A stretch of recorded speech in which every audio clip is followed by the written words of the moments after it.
11 accounts GST board. Okay, so starting with chapter number 10, that is trial balance. Trial balance basically होता क्या, अपन ने ledger posting में सीखा कि हर अकाउंट बनाया जाता है. अकाउंट के एंड में डेबिट एंड क्रेडिट के टोटल अप में करने में जो भी बैलेंस बचता है, समझो डेबिट बैलेंस ज्यादा है तो क्रेडिट में कैरी फॉरवर्ड होता है, उसको बोलते हैं balance carry forward. And credit का बैलेंस ज्यादा है तो अपन डेबिट साइड लिखते हैं, that is to balance carry forward. जो बैलेंस कैरी फॉरवर्ड है ऐसे सब अकाउंट के बैलेंस कैरी फॉरवर्ड होंगे एंड वो सब अकाउंट के बैलेंस कैरी फॉरवर्ड को कहाँ रिकॉर्ड किया जाता है, मतलब at the end of the year जितने भी अकाउंट्स अपन ने बनाए हैं सबका कैरी फॉरवर्ड बैलेंसेस जो होता है, सबका at the end of the year कितना बैलेंस है वो बैलेंस कहाँ रिकॉर्ड किया जाता है, ट्रायल बैलेंस में. एंड ट्रायल बैलेंस में डेबिट बैलेंस का एक कॉलम होता है, क्रेडिट बैलेंस का एक कॉलम होता है. वो दोनों का टोटल हमेशा इक्वल होना चाहिए. ये बताता है अपना double entry accounting system. Double entry accounting system मतलब क्या होता है कि हर एंट्री के दो इफेक्ट होते हैं एंड दो इफेक्ट क्या होते हैं, one is debit and one is credit. इसकी वजह से at the end of all of this things जो भी अपन ने फर्स्ट टू 9 चैप्टर में पढ़ा, इन सबका सम अप जो करते हैं ना, सबको मिला के जो अल्टीमेटली एंड जो आता है वो ट्रायल बैलेंस के अंदर जो बैलेंसेस होते हैं, तो बैलेंसेस डेबिट साइड और क्रेडिट साइड का हमेशा इक्वल होना चाहिए. अगर नहीं इक्वल है मतलब तुमने अकाउंट्स में कोई ना कोई गलती की है, तुमने कोई ना कोई अकाउंट्स के या कोई ना कोई जनरल एंट्री पास करने में गलती की है, लेजर पोस्टिंग करने में गलती की है, या पोस्टिंग करने के बाद कैरी फॉरवर्ड अमाउंट लिखने में ट्रायल बैलेंस में गलती की है, राइट. सो ट्रायल बैलेंस में बेसिकली क्या होता है, कौन सा डेबिट बैलेंस कौन सा क्रेडिट बैलेंस. सबसे इंपॉर्टेंट है रिकॉग्नाइज करना कि कौन सा, जब मैं बोलूं परचेस तो परचेस हमेशा डेबिट बैलेंस ही होगा. अगर मैं बोलूं सेल्स तो सेल्स हमेशा क्रेडिट बैलेंस ही होगा. अगर मैं बोलूं कैश तो cash will always B debit balance. कोई भी एसेट होगा वो हमेशा डेबिट बैलेंस होगा, कोई भी एक्सपेंस होगा वो हमेशा डेबिट बैलेंस होगा, कोई भी इनकम होगा वो क्रेडिट बैलेंस होगा. तो इस तरह से जितने भी बैलेंसेस हैं वो बैलेंसेस कौन सा डेबिट है कौन सा क्रेडिट है वो रिकॉग्नाइज करना is the most important thing in trial balance, right. अगर वो आ गया तो कुछ नहीं है, लास्ट में तो खाली कैलसी पे टोटल करना है. Okay students, so will continue with illustration. First तुम लोगों को fourth and fifth illustration omit करवा दिए गए, so only 3 illustration in this chapter, that is 1, 2 and 3. Continue with illustration number first. Before that, let me read the statement. Let me read the definition of trial balance. Right? Trial balance is a statement which shows that debit balances and credit balances disclosed in it are mathematically correct. मतलब मैंने क्या बोला, debit balances बताया जाता है, credit balances बताया जाता है, और मैथमेटिकली करेक्ट है कि नहीं कैसे पता चलेगा, टोटल राइट आ रहा है कि नहीं आ रहा है, right. Okay. Here, if the total of the debit balance and total of credit balance is identical, that is same, then it can be said that the trial balance is mathematically correct. अगर दोनों same है तो हम ये बोल सकते हैं कि ट्रायल बैलेंस मैथमेटिकली करेक्ट है, right students.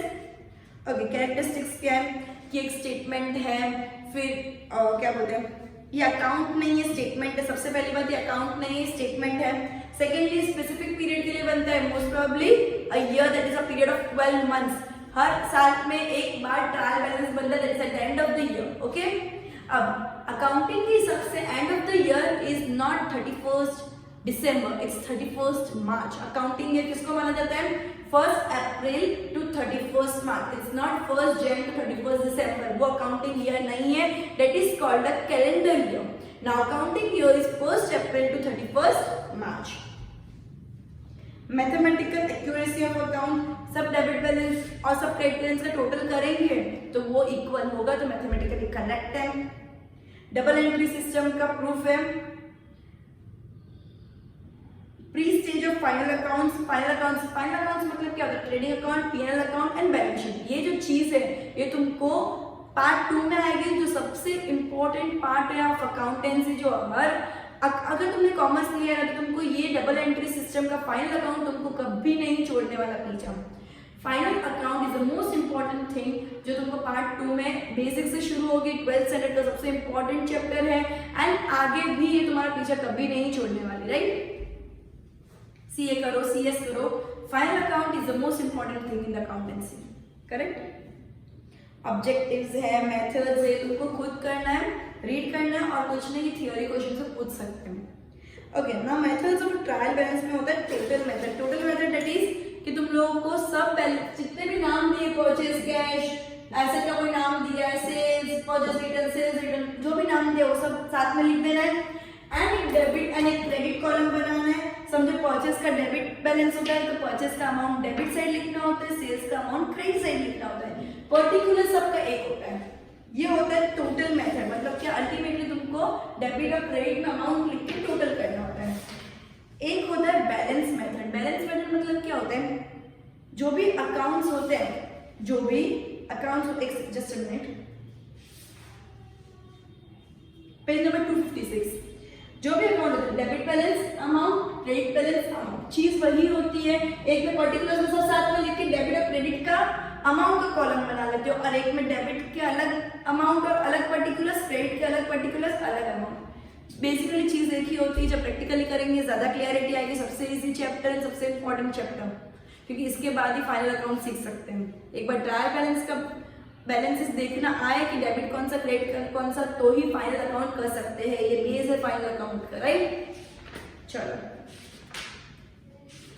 Will start with the total method. तुम लोगों को debit and credit side, just a minute, first वाले में कुछ नहीं किया है, तुम लोगों को सब कुछ डिटेल्स दे दी है। खाली टोटल करना है कि डेबिट साइड का टोटल या क्रेडिट साइड का टोटल के साथ इक्वल है या नहीं है।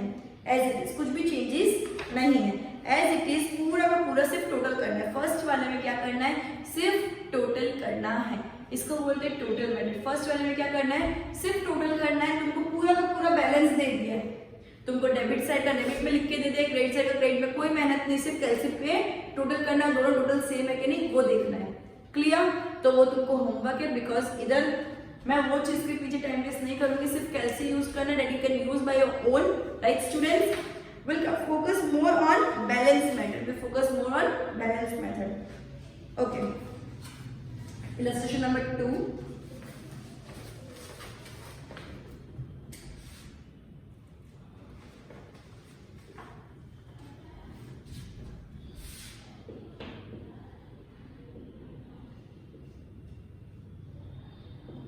Name of account,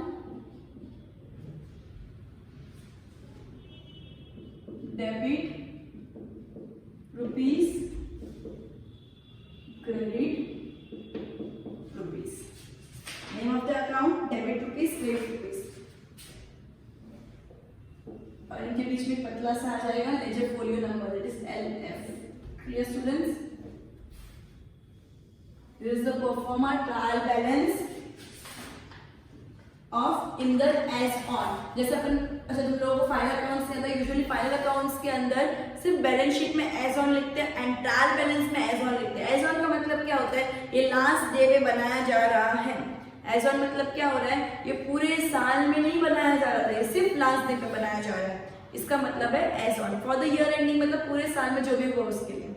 as on मतलब लास्ट दिन पे जो है final amount, final balances, right. So trial balance of Inder, trial balance of Inder, तुमको पूरी स्पेलिंग लिखनी, trial balance as on 31/3/15, okay, as on 31/3/15, okay. Now capital account, सबसे पहले क्या है कैपिटल अकाउंट। कैपिटल बेसिकली क्या होता है, कैपिटल हम लोग हमेशा अकाउंट एंट्रीज में क्या करते हैं, क्रेडिट करते हैं।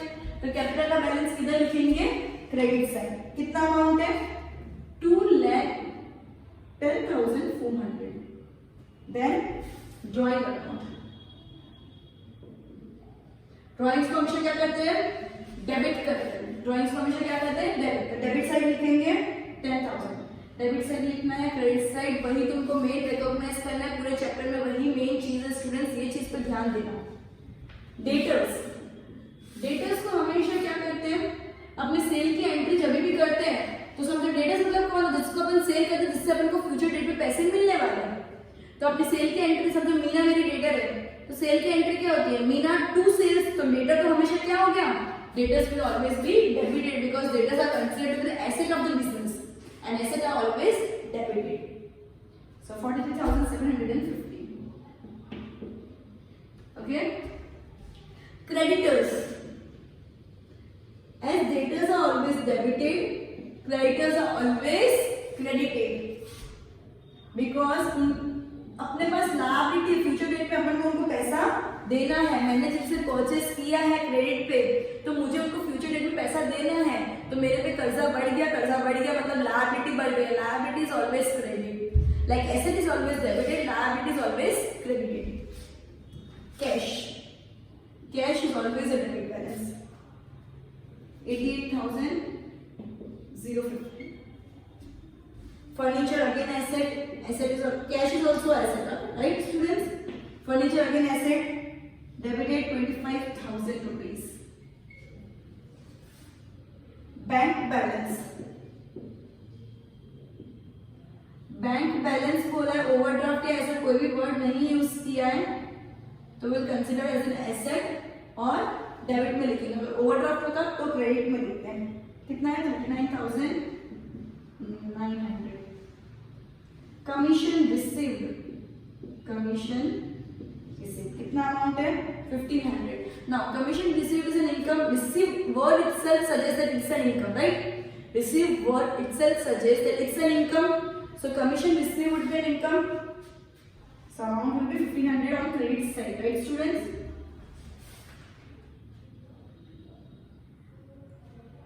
Bank commission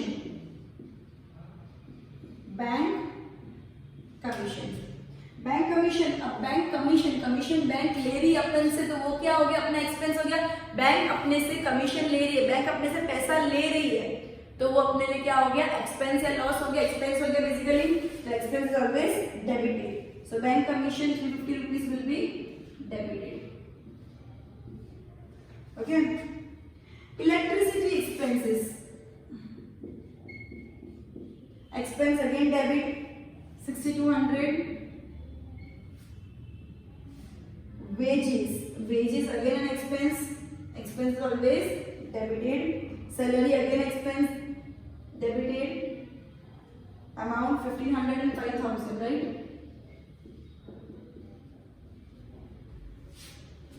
Okay, goods destroyed by fire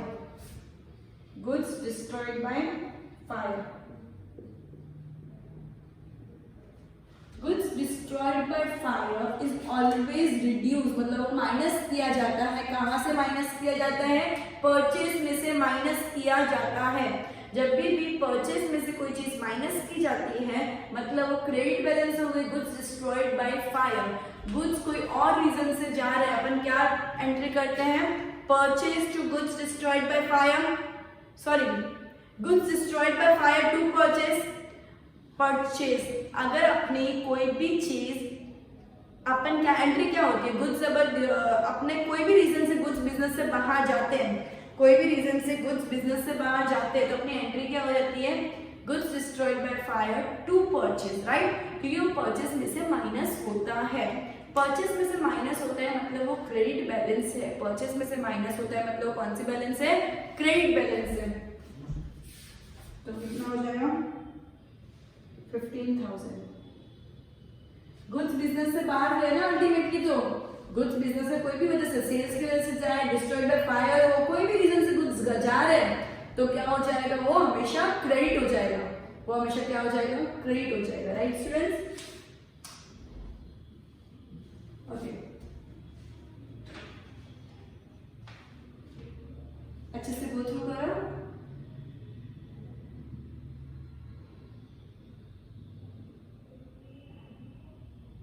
next part में उधर ड्रॉ कर दूंगी। तुम लोग, मेरे पास स्पेस कम है, तुम्हारे पास स्पेस कम नहीं है, तुम लोग इजीली एक ही पेज पे पूरा सम कंप्लीट कर सकते हो, ठीक है? Debit rupees,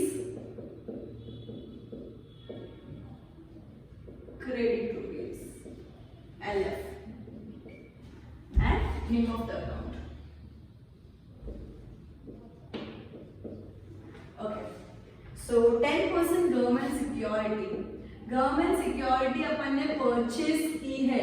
government securities are considered to be the asset for the business. So asset क्या हो जाएगा? यस स्टूडेंट, डेबिट हो जाएगा, दैट इज 25,000 रुपीज। अपन ने गवर्नमेंट सिक्योरिटीज परचेज की है मतलब अपने बिजनेस में एसेट बढ़ गया। Opening stock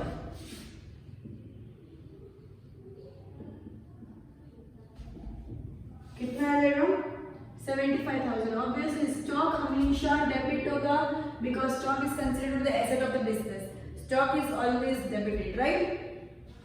purchase account always debit, कितना अमाउंट है 73,250। Then sales obviously credit, purchase से सेल्स जस्ट अपोजिट होता है, परचेज मतलब बिजनेस में गुड्स आए, सेल्स मतलब गुड्स गए मतलब अकाउंट क्या हो जाएगा क्रेडिट हो जाएगा। 1,06,000 purchase return account, purchase debit है तो रिटर्न उसका अपोजिट हो जाएगा that is credit.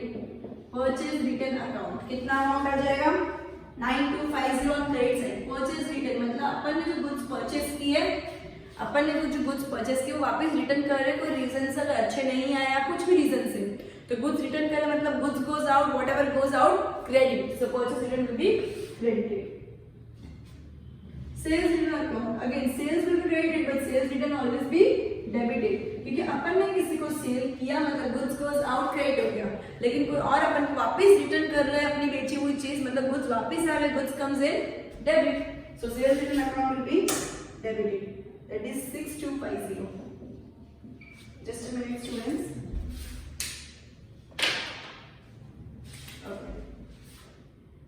Goods withdrawn for personal use, मैंने क्या बोला गुड्स कोई भी रीजन से बिजनेस से जा रहे हैं तो क्या हो जाएगा पर्सनल, कोई भी रीजन से गुड्स बिजनेस से जा रहे हैं account always be credited. So amount कितना है 5,000 on the credit side. Business से गुड्स कोई भी रीजन से जा रहा है either due to fire, either destroyed, either theft, either personal use, anything, either sales, goods business से जा रहा है मतलब क्रेडिट ही होगा। बैंक लोन, लोन मीन्स कर्जा बढ़ गया मतलब liability and liability is always credited, right students. 25,000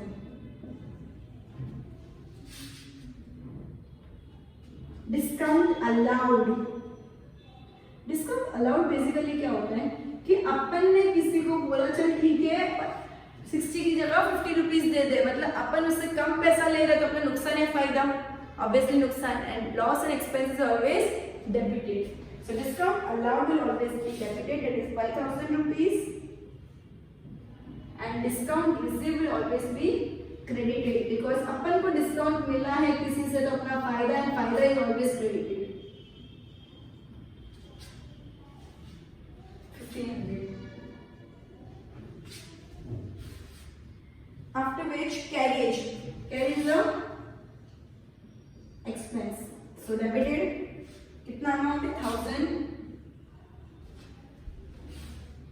loss due to fire, expense and loss is always debited, so debit balance 3,000. Okay. Telephone expense is always debited 1000. अब तुमको दोनों का total करना है, कैसे लिखना है, एक लाइन फिर नीचे दो बैलेंस की लाइन, जैसे मैंने लेजर पोस्टिंग में सिखाया था, राइट। दोनों का टोटल सेम आएगा, एग्जैक्टली सेम आएगा। एक बार चेक कर लेते हो क्या है total will be 4,09,250 rupees, 4,09,250 rupees, 4,09,250 rupees. Clear? अच्छा इसको गो थ्रू करो, continue with the next one, that is question number 3। Before that अच्छे से इसको गो थ्रू करो सबको।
3.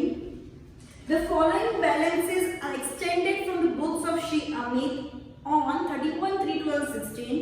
From this balances, prepare a trial balance of Shri Amit. Okay.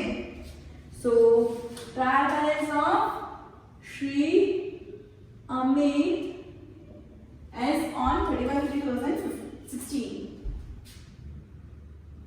Okay, students.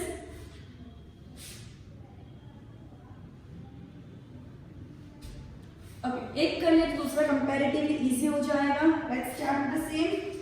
Owner's capital.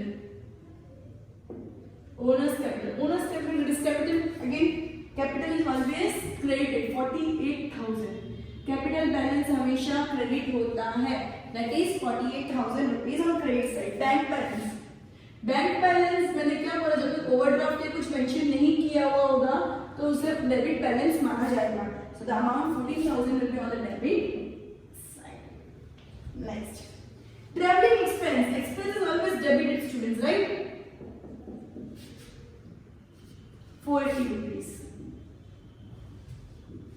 Debtors, मैंने क्या बताया था लास्ट एग्जाम में, डेटर्स हमेशा डेबिट होते हैं. उसी तरह बिल्स रिसीवेबल भी हमेशा डेबिट होते हैं, क्रेडिटर्स हमेशा क्रेडिट होते हैं एंड बिल्स पेएबल हमेशा क्रेडिट होते हैं. जो ट्रीटमेंट डेटर्स का रहेगा वही ट्रीटमेंट बिल रिसीवेबल का रहेगा एंड जो ट्रीटमेंट क्रेडिटर्स का रहेगा वही ट्रीटमेंट बिल्स पेएबल वाला का रहेगा, right? So debtors 14,040. Rent again an expense. Rent का कुछ मेंशन नहीं किया तो वो एक्सपेंस मानेंगे. तो रेंट रिसीव्ड बोला है तो ही इनकम मानेंगे. सिर्फ रेंट लिखा है तो अपन एक्सपेंस मानेंगे, उसको इनकम नहीं मानेंगे अनटिल अनलेस जब रिसीव वर्ड उसके साथ ऐड ऑन करके एज अ सफिक्स दिया हुआ हो. So rent 600 rupees will be debited. Purchase return.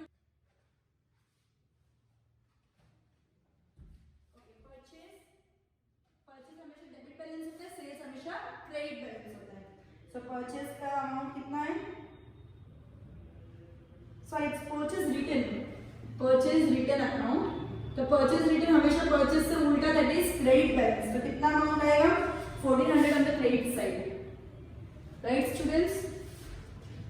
Purchase, now purchase account as I said before will be debited. Okay, debit balance 28,000 on the debit side. Okay. Provident fund मेरी बात सुनना, ये चीज किधर note down कर दो. Provident fund is considered as liability, तो उसका बैलेंस होगा credit. Contribution to provident fund जो होता है वो एक्सपेंस होता है, इसके लिए उसका बैलेंस डेबिट होता है. इन्वेस्टमेंट इन प्रोविडेंट फंड, कोई भी टाइप का investment is always an asset, so क्या हो जाएगा? Debit. Provident fund liability, contribution to provident fund expense, तो उसको डेबिट बैलेंस माना जाएगा. Investment in provident fund is asset, तो उसका भी डेबिट बैलेंस होगा. लेकिन only provident fund is liability, तो उसको क्रेडिट बैलेंस माना जाएगा. क्लियर? ये नोट डाउन कर देना किधर.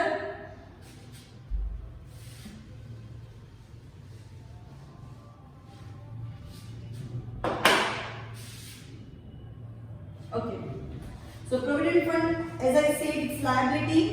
So उसका credit balance, just a minute, 1,000 rupees on the credit side. Okay. Machines क्या होते हैं? Asset. So obviously a debit balance 7,200 on the debit side, right? Creditors, मैंने क्या बताया था? Debtors will always be debited and creditors will always be credited.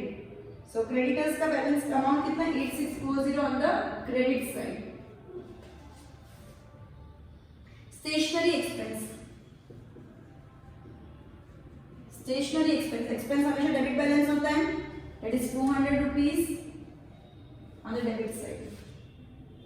Discount received मतलब क्या हो गया? Income हो गया. Receive word itself suggests कि वो income, right? So discount receipt कितना amount? 280 रुपीज इनकम है तो क्रेडिट साइड आ जाएगा, right students. Bills payable, bills payable, मैंने क्या बोला था, बिल्स पेएबल का ट्रीटमेंट क्रेडिटर्स की तरह होता है, मतलब क्या हो जाएगा, क्रेडिट। कितना अमाउंट है 3000, तो कहां हो जाएगा, credit. Commission received, again received one mention किया है, उसका मतलब क्या हो गया, वो इनकम हो गई, सो credit balance 4000 rupees on the credit side. Loan from friend, loan मतलब क्या होता है, लायबिलिटी, कर्जा। लोन मतलब क्या होता है, किसी से कर्जा लिया, लायबिलिटी, लायबिलिटी हमेशा क्रेडिट होता है। सो लोन फ्रॉम फ्रेंड, कितना अमाउंट है, 6000 rupees on the credit side.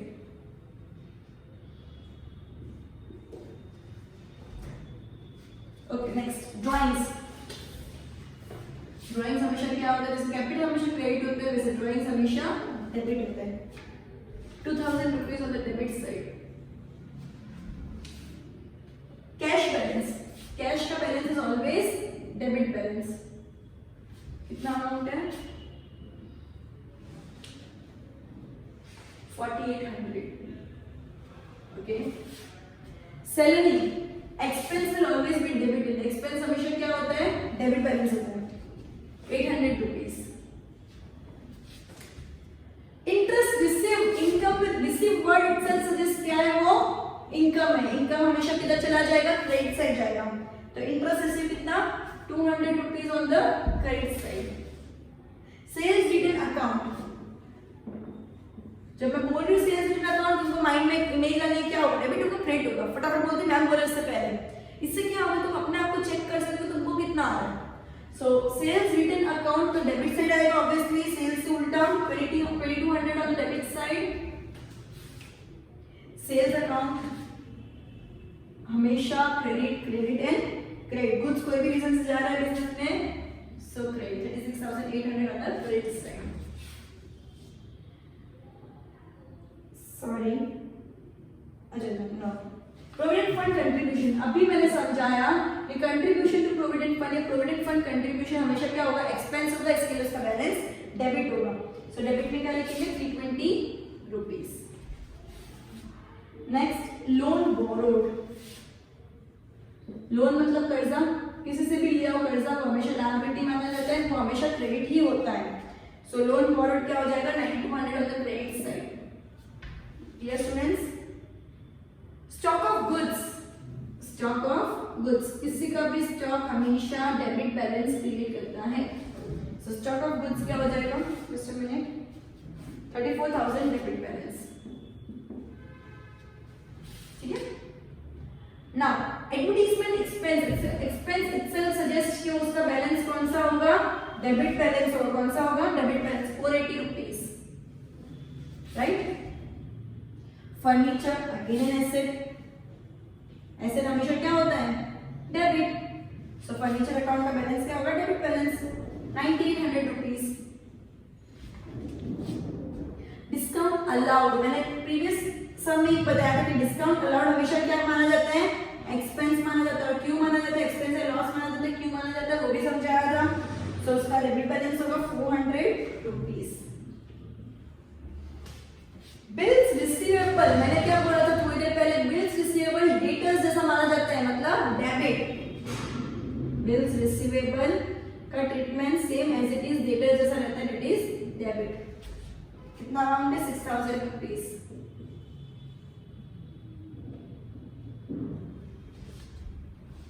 Bad debt, bad debt is a loss and loss is always debited. So bad debt क्या हो जाएगा, डेबिट बैलेंस हो जाएगा 1000 rupees. Last but not the least, expenses outstanding, मैंने explain किया है। Expense outstanding मतलब क्या, कि अपना एक्सपेंस है लेकिन पे करना अभी तक बाकी है। बाकी है मतलब कर्जा बढ़ गया, मतलब लायबिलिटी हो गई। So expense outstanding is a liability, liability always is a credit balance, right students. So expense outstanding, sorry, 8000 rupees on the credit side. इन दोनों का टोटल कर देंगे एक लाइन और टोटल के नीचे दो लाइन। टोटल कितना है, 1,26,520 रुपीज, 1,26,520 6520. ट्रायल बैलेंस का टोटल हमेशा सेम रहेगा. This is what we have done is a balance method. And जो टोटल मेथड होता है उसमें कुछ नहीं होता, पूरा सम दे दिया होता है, डेबिट बैलेंस पे दे दिया होता है, क्रेडिट बैलेंस, खाली टोटल करना है कैलसी के अंदर. Only to use the कैलसी. इसके अंदर तुमको दिमाग चलाना है कि कौन सा बैलेंस डेबिट में जाएगा, कौन सा क्रेडिट में जाएगा, अकॉर्डिंगली टोटल करना है. And total should always be the same. So here we have completed our chapter, that is the one of the most important chapters of standard 11, that is trial balance. So goodbye students, we'll end this lecture here by this sum and this chapter.